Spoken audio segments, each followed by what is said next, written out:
Caro empresário, bom dia. Meu nome é Marconi Sarmento e eu sou um dos colaboradores da Unibis.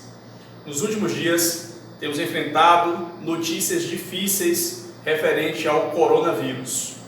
Diante disso, os nossos governantes têm trabalhado em medidas provisórias, em decretos e resoluções que visam a orientar os empresários de como proceder durante esse período de calamidade.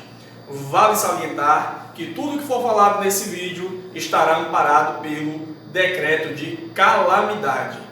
Durante essa exposição, abordaremos dois aspectos específicos, tributário e trabalhista. O primeiro, referente ao Simples Nacional, e o segundo, referente às práticas trabalhistas da medida provisória 927, de 22 de março de 2020. Olá, empresário. Meu nome é Edilomar, sou colaborador da Unibis e iniciaremos a apresentação dessas medidas pelo tópico do Simples Nacional. No que tange ao Simples Nacional, a principal medida foi o diferimento ou postergação do pagamento do DAS, a Guia do Simples Nacional, referente aos meses de março, com vencimento em 20 de abril, abril, com vencimento no dia 20 de maio, e maio, com vencimento no dia 20 de junho. Então, essa foi a medida adotada pelo governo federal para dar um alívio no caixa das empresas durante esse período. Lembrando que o vencimento da guia, que ia ser dia 20 de abril, foi postergada para o dia 20 de outubro. O vencimento da guia, que ia ser no dia 20 de maio, foi postergada para o dia 20 de novembro. E o vencimento da guia do dia 20 de junho foi postergada para o dia 20 de dezembro. Ressaltando, caros empresários, que as obrigações acessórias mensais e anuais continuam válidas, continuam sendo obrigatórias. Dentre elas, temos também a DS-TDA, uma obrigação mensal de obrigatoriedade do governo do Estado, que no momento ainda está mantida. Além disso, nesse período, as compras interestaduais feitas de outros estados da federação também terá seu imposto calculado. O ICMS interestadual continua válido, continua em vigor. Ele não foi suspenso. Na noite de ontem, o governo federal editou uma medida provisória de número 927 que visa dar detalhes de como prosseguir durante o período de calamidade e estritamente durante o período de calamidade do coronavírus entre as relações dos empregadores e empregados. Dentre as informações, nós temos o trabalho e férias. Os primeiros aspectos que devem ser observados quando nós falamos das férias desses períodos, no período de calamidade, é que ela se distingue entre férias coletivas e férias individuais. Nós temos dois aspectos separados. Vale ressaltar que não existe mais necessidade de comunicação ao sindicato ou ao Ministério do Trabalho para a liberação e aplicação de férias coletivas. Atenção, férias coletivas. Contudo, ainda se exige a notificação com 48 horas de antecedência. Diferente para o que se tinha quando tratava de férias individuais, agora é permitido que se tenha uma antecipação de um período aquisitivo com somente uma notificação de 48 horas de antecedência. Se você tem o seu colaborador, você só tem um, só tem dois, não trata de férias coletivas, você vai poder antecipar um período aquisitivo. Especificamente para férias individuais, você também poderá fazer antecipação de períodos futuros. Se a pessoa ainda não teve o vencimento de suas férias, mas numa eventualidade da manutenção do estado de calamidade pelo coronavírus, você vai poder também antecipar esses períodos futuros. Vale ressaltar que o terço constitucional de férias poderá ser pago após o gozo das férias. Lembre, toda vez que você paga as férias para o seu colaborador, você paga o salário base mais o terço constitucional de férias. Esse terço constitucional de férias poderá ser postergado e adiado até a finalização do gozo das férias. O terço constitucional também poderá ser pago com a gratificação natalina em 20/12/2020, excepcionalmente com a manutenção do estado de calamidade pelo coronavírus. Uma coisa que é importante salientar: o pagamento de qualquer natureza de férias durante o período de calamidade poderá ser feito até o 5º dia do mês seguinte. Quando do surgimento das primeiras medidas restritivas de circulação, de trabalho em ambientes fechados e de isolamento e distanciamento social, surgiu a figura do teletrabalho, do home office, que é quando o colaborador trabalha em casa ou trabalha em ambiente diverso do habitual, do trabalho presencial, em escritórios, lojas ou fábricas. Vamos entender um pouquinho sobre isso. Olha só, é estritamente para o período de calamidade e não necessita de acordo apenas de notificação prévia para que o trabalhador fique reconhecendo o seu trabalho como home office.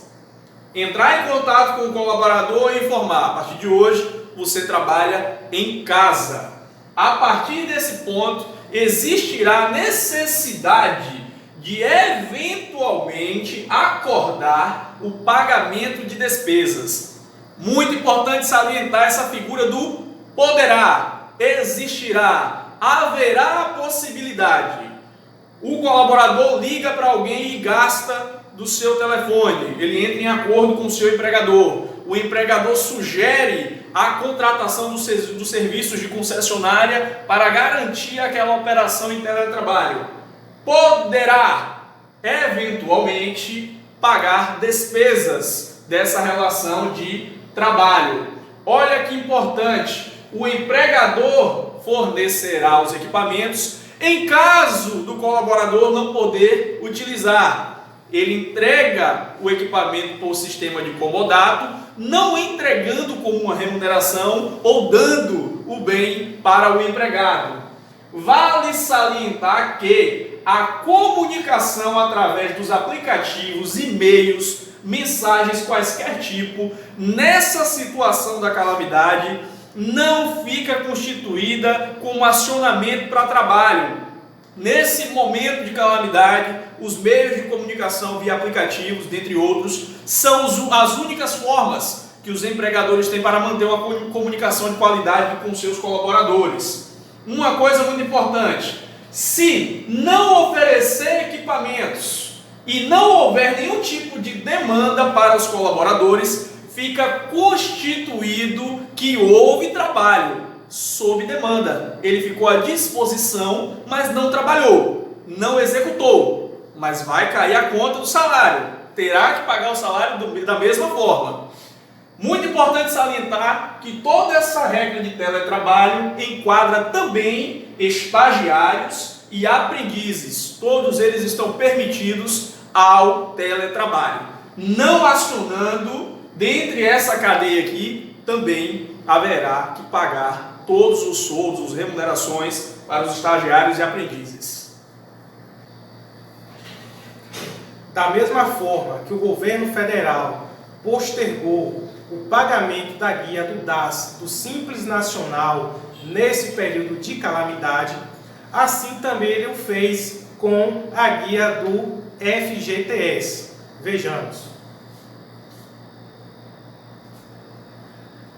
As guias do FGTS de março, com vencimento em abril, de abril, com vencimento em maio, de maio, com vencimento em junho, foram postergadas, tiveram pagamento postergado a partir de 7 de julho de 2020. E como se dará esse pagamento? Esse pagamento será parcelado em 6 parcelas, onde a primeira parcela será em julho de 2020 e a última parcela em dezembro de 2020. Então, no mês de julho de 2020, a empresa pagará metade do FGTS do mês de março. Em agosto de 2020, a empresa pagará metade do FGTS de abril de 2020. Em setembro de 2020, a empresa pagará metade do FGTS do mês de maio de 2020 e assim sucessivamente até dezembro, até encerrar a liquidação dessas 3 guias. Lembrando que sobre esse parcelamento não incidirá nem juros nem multas.